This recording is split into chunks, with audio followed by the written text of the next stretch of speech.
I heard a story a few years back about a young fellow who didn't develop right socially. He never played in a ball game, never went to the movies, never had a date or went to a dance, and all his whole life was just this little kitty cat that he had. Oh, he would bathe that cat and feed it and take it for walks and read to it, and that was his whole life.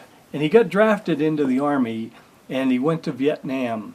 And while he was over there, he's running around, bullets flying over his head, and all I can think of is, I got to get back to Kitty Cat. Got to get back to Kitty Cat. Was finally released from the service. He took a plane to his hometown, got a cab, rushed up to the house, ran across the steps, and knocked the front door over.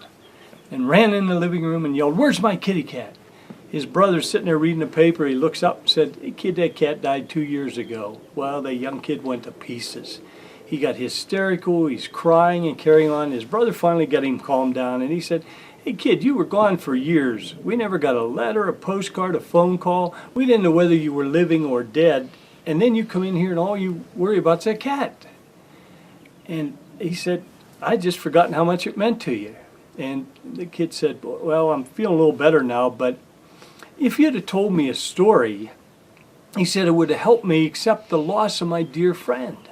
His brother said, "What do you mean a story?" He said, "Well, if you'd have said something like, the cat got up on the roof, see, and we couldn't get it down. And after a week, the rescue people came in a helicopter, and they lowered a guy on a cable, and he got the cat in his arms, and then he lowered it to the ground, but it had pneumonia. So we rushed it to the hospital, put it in a tiny little oxygen tent for a week, but it wasn't responding. So we had a specialist flown in from Zurich, and he worked day and night with the cat, but he just couldn't save it. It died." He said, "Now, if you'd have told me a story like that, it would have really helped me accept the loss of my dear friend." Brother said, "You're right.